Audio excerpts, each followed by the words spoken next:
Alright, how's it going everybody? Today, I wanted to make a quick video on the new upcoming balance patch for Starcraft 2. Some of you guys may know that I used to play Starcraft in the past. I still play it a little bit, but not as rigorously. And it's a bit of a controversial one. Notably because of how contradictory it is. If you look at these examples below of the goals that this patch is trying to achieve, and then you look at the individual changes, they are very contradictory. And also, they're taking the game kind of in the weird direction. So I would just sort of kind of go over it rapidly. I'm gonna try to not spend like an hour on it, but yeah, let's just go. Pretty big balance patch, 14 units, 10 buildings. As you can see, a lot of buildings are getting changed, which is kind of interesting, and 2 new buildings. So first of all, they state that the goal of the patch is to nerf defensive and tamping playstyle, which is cool, right? You see in a lot of late games, static defense is extremely important in all 3 matchups. Like very far away expansions for Protoss, you need to get shield batteries everywhere, you need to get cannons, and just shield battery in general is a super useful Protoss tool. For Terran, you just put, like, you have your planetary fortress, and you have your sensor towers, and you have your bunkers, and you have your siege tanks, and you have your widow mines, and you have everything, right? Obviously a very siege heavy race and defensive race. And for Zerg, yeah, still the spores, quite useful. You can like lift them and bring them wherever you want with you. And Zerg late game, usually you spend all your minerals into a lot of spores because they don't even cost supply, right? They don't count towards your 200 supply cap, which is really nice. So yeah, nerf defensive playstyles, reshape Protoss tool, provide playstyle alternative, and adding overall quality of life. So let's just look at the changes real quick. Shield battery removed, with a new ability to replace it, energy overcharge. If we look at this clip where Protoss is absolutely losing the game, well, they get a bit more energy on their sentry, which allows them to recast this barrier to block the ramp a little longer. Okay, sure, shield battery overcharge is kind of meta-defining and can be quite frustrating to play against, especially with how hit or miss attacking a Protoss can be. It's either shield battery goes up and the army is completely invincible unless you have enough firepower to individually target fire down each unit as a single volley, or you just fall back and you don't fight, or if you manage to break the overcharged battery, then you kind of instantly win the game. So it's interesting to take the game in a different direction, but this is not the way to go in my opinion. Just providing a little bit more energy won't make that big of a difference. There's some argument to be made that you can see some interesting thing. Maybe you warp in a High Templar and you give it energy to automatically storm you, stuff like that. But I have a few other ideas that I want to go through at the end. And for now, let's just put a pin in that. Yeah, obviously, shield battery overcharge was kind of OP, but I don't think this is the way to go. And the shield battery, to compensate, is getting a slight health buff. Next up, Colossus, an increase to its shield, no, decrease to its shield and increase to its HP. So, with no more battery overcharge, like some units are getting reduced shield, increased health, just so that more health is more useful when the energy goes down, when the shield goes down, and they talk about EMP for Terran, you still have more health to fall back on. So that's kind of like, okay, overall the health doesn't change, but this will be kind of a little buff overall, I think. Tempest is getting kind of a rework, decreased supply cow, reduced range, and reduced health. So basically, a unit you can get more because of the reduced supply count, which is pretty cool because in the late game your main limiting factor was your supply, and Mass Tempest was kind of never the way to go, because even though Tempests are supposed to counter massive units, Mass Tempest versus Mass, let's say a battle cruiser, Battlecruiser would just win because there's only so many Tempests you can get out. So kind of an interesting change. It's going to be interesting to see where this goes. But the reduced range is once again kind of contradictory. You don't want reduced range on your Tempest because then you might as well get carriers. So yeah, I get that they wanted to make the unit slightly weaker, but the range is like the defining factor of the Tempest, and it sits in a really nice position where you take into effect everything, such as the range of defensive structures, the range of sieging abilities such as the lock-on from the Cyclone, or the range of other gear units such as the Corruptors. So yeah, range decrease is kind of weird, but yeah, moving on. Immortal is a slight nerf. They're just like slightly lowering the DPS because it's gonna shoot slightly slower, but it's gonna cost less, which is it's not worth it. It's still a nerf overall. So far, as you can kind of notice, Immortal's nerf, Tempest, kind of a nerf, Colossus, well, because of the change to Shield Battery, kind of a nerf, Shield Battery matches nerf, everything so far is a nerf. Like they mentioned earlier, once again, we want to bring new tools for Protoss. These are all nerfs. Protoss was already probably the weakest race, and like it's just getting absolutely fun. Next up, Disruptor Shot, slight radius increase, but massive damage decrease from 145 down to 100, but the same damage against shield. Wow, thank God, guys. Because it's the same damage in PvP, that means the Disruptor is fine, guys, right? In PvP, it deals the same thing. Cool. What about it? In every other matchup, 100 damage. That's less health than a Roach. That's less health than a Marauder. That means you can just tank the Disruptor Shot. It's absolutely absurd. Like, this is such a massive nerf. You no longer have to dodge it to win the fight. You can bring your Marauders in and just walk them forward. 100 damage is a lot of damage, but like, they don't die. They just keep fighting. They can walk forward with absolutely no risk. Try to snipe down the Disruptor. If they fail, the Disruptor still dies, but they take 100 damage each. It's absolutely crazy. The Disruptor did not need a nerf. It's true that it's difficult to play against the Disruptor at a low level, and that's what they mentioned. Then why would you increase its range? Why would you make it harder to micro against, but give worse reward? Why not make the opposite? A more focused beam of damage. More micro required on the offender, less micro required by the defender, but bigger reward. They made absolutely the opposite. They made it so the reward is lower always, but it's easier to hit and harder to defend against. That's so retarded. Another nerf. Mothership. A Mothership massive cost increase, slight health increase, but the damage change on the fucking attack beams, who gives a shit?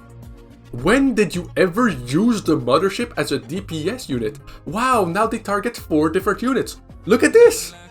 It hasn't killed a unit yet. And the GIF loops over. It didn't even kill a single unit. Okay, it killed like 1 Hydra there. It's so trash. Like, you're never gonna use the Mothership as a DPS unit. The Mothership is there for its utility. The health is gonna be nice on it to make it survive longer when it gets abducted. But dude, this is a massive cost increase. 2 more supplies, 100 gas and 100 mineral.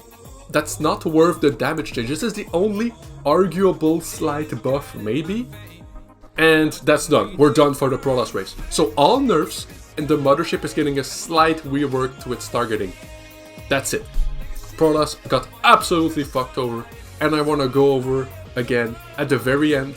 Remind me guys, at the very end. I want to talk about the shield battery change. Next up, Terran. Bunker, missile turret, sensor tower.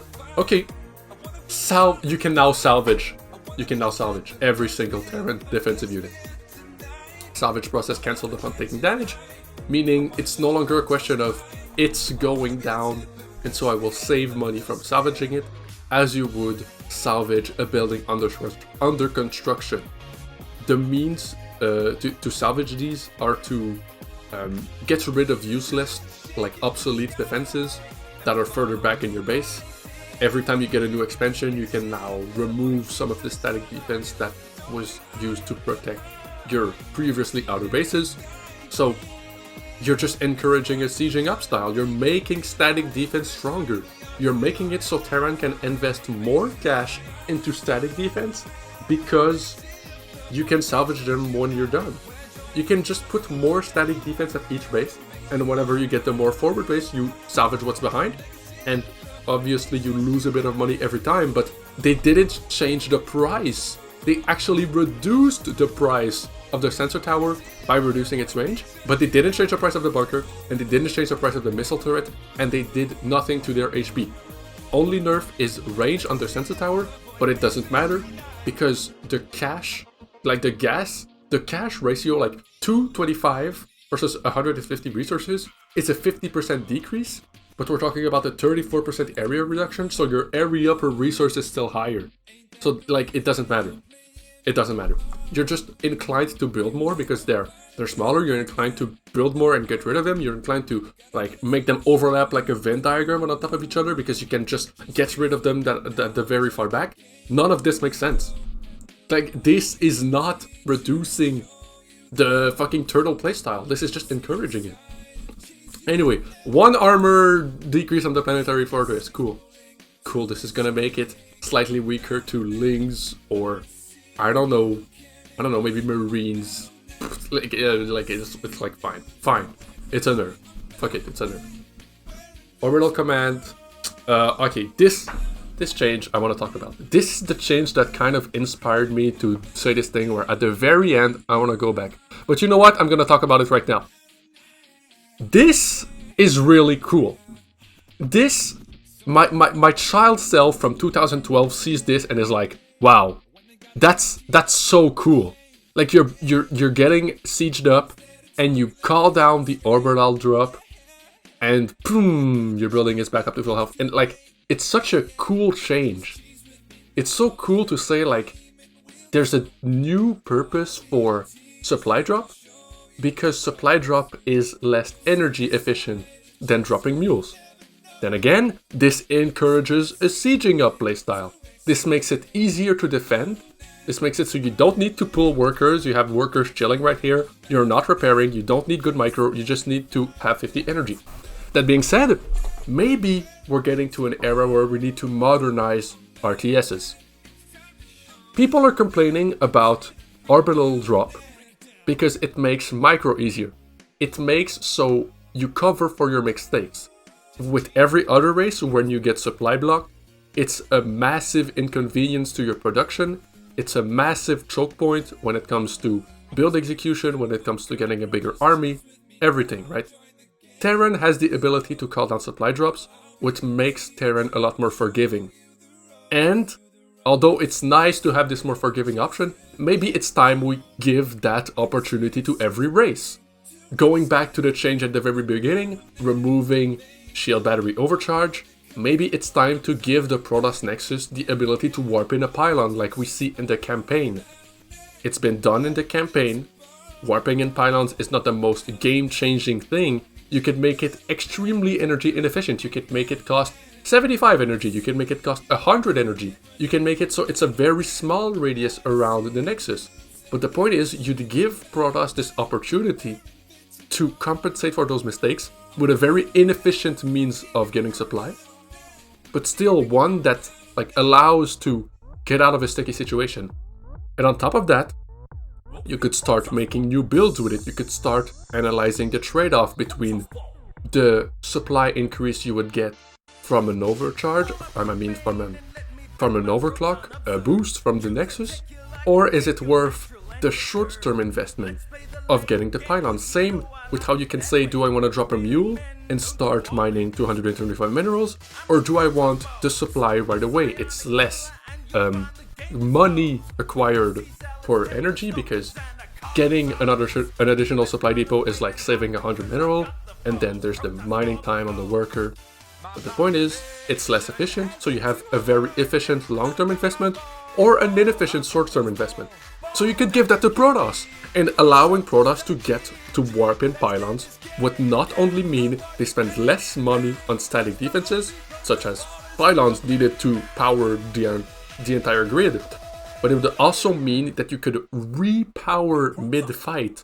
Sniping a pylon would become less effective because you could warp in another one. And then as it's building, its health is low, so the attacker has the opportunity to get this skill expression of target fire before it builds up and gets more HP. And like, you get this entire back and forth, and it's super interesting. And why not? Let's not leave Zerg behind in all this. Why not give Queen the ability to like shit on an Overlord to make it more powerful? Once again, the trade-off between another inject, which is very efficient mean to spend your supply, to spend your energy. Energy spent on creep spread is also very important. Energy spent on transfuse is very important on defense. But you get this opportunity to just spend energy to power up an Overlord and on supply block yourself. Like, legitimately, this is what the future of RTS is about. Changes like these, like this bunker warping in and repairing itself, it's so cool. It's such a cool change, but it comes in a patch that is so ass that I'm afraid that this change will get rollbacked because of the feedback and the perception of this patch. Like, legit, this change is awesome, and every race needs this. Like, and that's the end of my rant, right? Give Queens the ability to unsupply block themselves by transfusing Overlords or whatever the fuck, and give Protoss the ability to warp in a pylon like you can do in the campaign, and you just fixed the game at a low level while having minimal consequences at the high level, if not just allowing for newer builds, because you can once again outweigh the short-term investment of a quick pylon and a quick unsupply block versus the long-term investment of a more supply and more energy effective ability. That's it. Please keep this change in the game, and please make more changes like this in the future, but don't try to advertise them as promoting a less campy playstyle. This will just promote a more campy playstyle. Moving on. Hellion. Blue flame damage increased. Cool. Terran is getting a buff to its blue flame. Once again, it's in a vacuum, this is a great change. Hellion blue flame is very, very rarely utilized because of how much resources you need to put in. Usually you only get 2, 4, 6, or 8 Hellions from your first reactor, from your first barrack, then flown onto the factory to pump out Hellions during the early game of TVZ. But then you'd need a tech lab on a factory to research blue flame, and you'd need an armory to get Hellbats, and it's a very committal like investment where you usually just would be in a better position to switch back to bio. So this is a nice change. The +9 damage to light will make it so you can two-shot every worker with a 0/0 Hellion, which is great. It's a great change, but like in the context of the patch, giving Terran such a buff where Protoss previously got only nerfed is a little weird. Next up, Liberator. Big, massive area increase after researching advanced ballistics. 56% area increase. If you, like, to put it into perspective, I don't have the visual with me, but the current area of a Liberator is the entire circle of no build zone around a base. Meaning, if you have your gas above your base and your mineral below your base, a full Liberator circle covers the entirety of the base. Not just like near the base, like past the mineral lines. It's a massive rage increase. On top of that, smart servos will now affect siege and unsiege Liberator times, another massive buff to Liberators. Liberators were already very strong and pretty straightforward to macro. Terran micro in general is pretty easy. You just siege up your units, siege up units further up, unsiege them in the back. Siege up further up, unsiege in the back. You didn't quite need to give Liberator the ability to unsiege. If anything, a slower unsiege would be kind of required because of how easy it is to harass with a Liberator. Unsiege it and resiege it somewhere else. Let's say you need a Stalker to defend, you need to walk around that area, and it's a very like long path because you would need to walk the full area of a circle around it, the full circumference, instead of going in a straight line through it, because Liberator will two-shot a Stalker. And so increasing its range means you just need to walk even longer around. It means you have less range as a defender to defend yourself. A faster unsiege. It's just, it's crazy. It's a big buff. It's gonna be very, very like defining, a very defining Terran change. overall, we're gonna see more Liberators, probably less Medivac, just because of how strong the Liberator just got earlier in the game. Usually you'd get Medivacs, full Medivac because you want to pick up, because you want to heal, because you want to multi-prone harass. And then you get maybe Banshees and maybe a single Raven. But then again, these are very costly investments. And in the late game, you don't really get Liberators. It's very rare that you switch into Liberators, because by the time you need a higher tech unit, usually you're at a point where you can afford a constant stream of ghosts. So at the point where Liberators would usually have been strong, you would simply go Ghost instead. This will make it so at that point of the game you will start getting more Liberators, or at least it will be stronger to go for Liberators instead of Ghosts. And I guess that's it for that change, you know. Less Medivacs, more Liberators, maybe a higher mech army. Still an interesting change, but then again, kind of uncalled for. Like this will once again promote a more campy playstyle. You're making defensive units stronger. Okay. Thor damage rework. The same damage against light, but more damage against non-light unit. So basically now you deal less damage the further away you are from the main target. Or was it the radius is increased, but at higher ranges you will deal a percentage of the damage. If you guys haven't seen, if you go into unit tester right now on the new patch, first of all, Thors were already the counter to Mutalisk, okay? All they did was decrease this range, which is weird because the whole purpose of the Thor was to kind of zone out Mutalisks from a position where you could cover 1 or 2 bases at the same time. So they just reduced its range greatly, but massively increased its damage and increased its efficiency against non-light units, which is a buff overall. You didn't really need the range of the Thor, but that was kind of a defining feature, which is kind of weird they got rid of it. But I guess they wanted to reduce its range because more damage against non-light units means you don't want to have that attack utilized against just normal air armies. It's supposed to be very specifically to defend or to attack, like these massive clumps of units at a close range, where the Thor is at greater risk of taking damage. That being said, my point earlier on was that if you go into unit tester right now, you can see that Thors just absolutely shred through a flock of Mutalisk because of this new splash damage change. It's absolutely crazy. Thors were already the counter to Mutalisk. Now they just absolutely melt them. Like 1.25 radius is very, very big.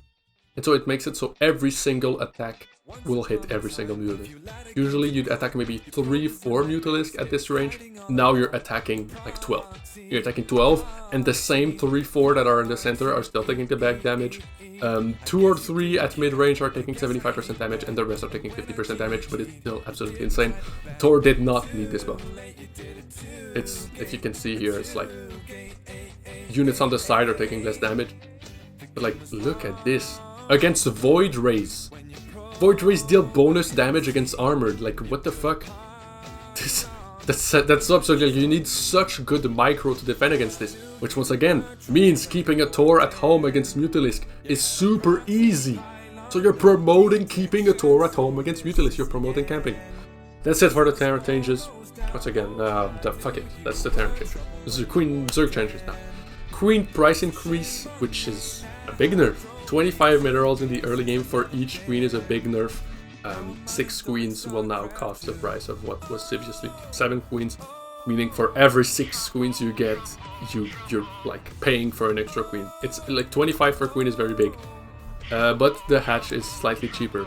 You get less hatch than you get queens, so you're overall going to pay more cash, and you want to get those queens earlier at a stage in the game where mineral income is very, very much the limiting factor. But that's it. Then they made the Spinecrawler faster, because obviously we want to go against a campy playstyle. A Spinecrawler is just going to deal the same damage to every single unit now and have his build down decreased. Damage increase for the Spore Crawler, because obviously you want to promote a less campy playstyle, but an HP decrease, which doesn't matter because you don't, as an air unit, you're never gonna fight the Spore Crawler in his rage. So this is only gonna matter where you're fighting with ground unit, and when you're fighting with ground unit, the Spore Crawler doesn't really matter. This is just a bunch of bullshit. It's legit a bunch of bullshit. I'm not even gonna go over it. But pretty much, like, yeah, in the late game, pros build a lot of queens. I don't think a 25 mineral increase is a good change. If anything, fuck it. Make the queen a lot stronger. Apply this ability I mentioned earlier to inject overlords, and boom, the queen is now 150 minerals and 25 gas. That's your change. That's your change. Queen is a much more defining unit. Queen maybe gets a buff at layer and a buffs at hive, but you don't just make it 25 minerals more expensive. They're just gonna fuck up the Zerg of the game. So yeah, this is a bunch of bullshit. Moving on. Hydralisk gets a new ability, which is cool. It also makes it so your speed upgrade is weaker, but it's barely weaker. It's just pretty much weaker so that if you utilize dash to run across the map, you kind of arrive at the same time. The new dash ability is a little weird. It's very, very short, and it barely gives you any range. But it's clear, like, if you see like the distance between these two flocks, like the distance between the top one and the bottom one, it's kind of about the circle that would cover a storm. This is meant to allow Zerg players to get an extra tool to micro out of storm, but it's a stupid change because Zerg late game currently struggles with how hard it is to micro. You get infestors, you get vipers, you get queens, you crawl up your spores, you have a super immobile army, so your swarm hosts need to be very, very well controlled. You're microing Hydralisk under it, you're microing lurkers, unsieging and sieging lurkers. You have Link Banes as well, maybe. You have Ultras, you have so many individual units. Zerg is the hardest army to micro in the late game. And so the solution is to add another spell. Once again, this is just a bunch of bullshit. The ability to add more micromanagement potential. The micromanagement potential is the limiting factor. You see Zerg lose late games because all Terrans need to do is queue up a few snipes on all of the key Zerg units. And if Zerg doesn't perfectly split for the EMP and perfectly micro the army, they lose the game. Adding a new spell is not gonna change Zerg late game, it's gonna make it harder. That's just one more thing to worry about. And if you don't use it, then you just now have slower Hydralisk. Your Hydralisk are slower if you don't use it, so you have to use it. It's just a fucked up change. And yeah, bro, I had a friend telling me like it's a buff at low levels. Like, okay, my bad, but like, of course, just a new ability is a buff. No one says it's not a buff. So I guess that's it. And like, that being said, like, yo, like the point was like, okay, but if I go mass Hydras against Carrier and I lose, now I can win. Doesn't that just mean that a player with worst army composition can win easier? Wouldn't you want that to be the opposite? Wouldn't you want the Hydra player to adapt to the Protoss player going Carriers? Why would you want to make a unit so polyvalent that it just beats everything? That's like the Stalker. The Stalker is in a very, very weird position in the meta, where you build it always as your main army in every single matchup at every single stage of the game. That it's like there's very little skill expression. Like, just massing Stalker will get you very far, just like how massing Marines will get you very far. You don't want to put Hydras in a similar situations. You want Hydras to be this specialized unit to take out key air units or to tech up into lurkers. You don't want them to become this like super proficient in everything unit. Like, it's just a very weird change at every single skill level. Anyway, moving on. Infestor Microbial Shrouds now sticks to the unit. Like, to put it in perspective, you know how like when you cast the little that you throw out on your enemy, that like the fungal, when you cast the fungal on an enemy, it sticks to them. That's what it means. It means instead of casting a circle on the ground that you need to stay under, every unit that was in that circle when you cast it will get the buff. Like the Warden in Clash of Clans, when you tap the Warden ability, every single unit in the circle gets the buff, even after they leave the circle. So this is a good change. This is actually a very good change, because this makes, so as Zerg, you can split off your units outside of the Shroud, whereas previously, the Protoss would just see a Shroud and storm on the Shroud, and just win the fight instantly, because you have to stay in the Shroud to win, so you storm the Shroud. Either you leave the Shroud and you lose to the air, or you stay in the Shroud and you lose to the storm. So yeah, that's a good change. That's actually the only good Zerg change so far, pretty much. So yeah, but I mean, like, oh, what the fuck all these changes. Fuck buffing all the defensive structures. Anyway, moving on. Ultralisk. Ultralisk now has the property to push around units, similarly to how you can push the Archon ball around with other units to just kind of siege up, which is nice. It's just going to make it slightly easier to micro, where at a high level you can still like manage your army better and put your Ultras in the front already, so you don't accidentally push units further up, where like currently you can see these Marauders in the back, they can't really attack, but once you push these Roaches further up, then they get more DPS. So it's a nice change. It makes it so at the low level, getting Ultras isn't just a bunch of some units that get stuck around and doesn't do anything, but at a high level you can micro it well. This is a nice change. Broodlord buff. Broodlord is a really nice buff. Broodlings HP increased, meaning they don't like pop as instantly when they land. A 10 health increase is a 50% health increase. That's a difference between like 3 Marine shots from 3 Marines and 5 Marine shots from 3 Marines, which is pretty nice. They also attack slightly faster, which will make them a bigger threat against buildings, a bigger threats against like low HP units, and small like low DPS units that struggle to splash. Like if you surround the Tor or whatever, it's gonna die a lot faster. And yeah, there was a bug that made it so at the max range, if you kind of like kited back your Broodlord as it shot, sometimes its attack would kind of get cancelled early and you wouldn't get the full damage from the Broodling landing, but that bug has been that bug has been fixed, sorry. And overall, this is a nice change, but this will make Broodlords a very, very, very scary unit, where you maybe don't want the Broodlord to be the main defining unit for Zerg. The idea is that Broodlords are this kind of like super easy to micro unit, where if you make them too OP, then you kind of get this Zerg death ball. This is a very minor DPS increase overall, and if you still have air priority and air control and static defense against ground to air, you can still manage defensively, but still this will make Zerg a scarier army in the late game, which will require its opponent to have better micro and better multi-prone harass and everything. And these are all quality of life changes, like just the changeling was bugged, now it's no longer bugged. The Hydralisk will now have a better animation when it's running faster. The SCV, this is kind of important, the SCV will now be more consistent when it comes to changing positions after building for a while, whereas before it could stay in the same spot for 7 seconds and kind of get poked from the side by an harassing worker, before only then switching positions. Like this is kind of an important change. So just overall it's going to be more consistent to have the worker switch sides and kind of avoid the worker. This is nice as well. You will no longer select idle workers. If you queued up idle workers to go in a refinery, extractor, or simulators, they're currently building. This is a bug.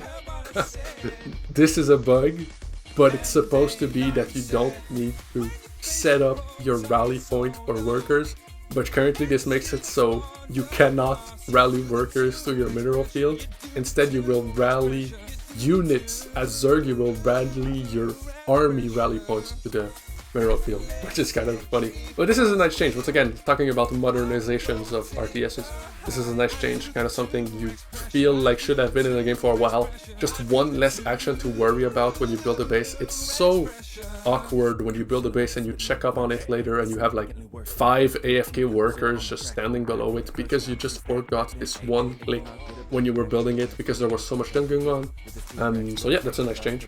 And once again, at a high level, you can manually rally it to the close patches to split your workers' efficiency. So like this is a great change.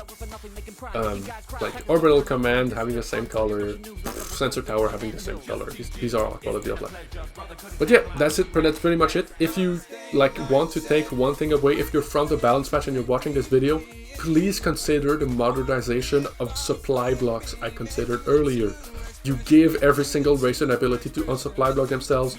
You give the queens the ability to inject overlords to make them stronger and give more supply. You give Protoss the ability to warp in a pylon and use that as a replacement for battery overcharge, and I think you put the game in a much better position. Thanks for watching, everyone. I guess we'll have to see what the patch comes out to. I'll be extremely surprised if this patch right here is what gets sent out after the testing. But anyway, thanks for watching, everyone, and have a great day. Bye-bye.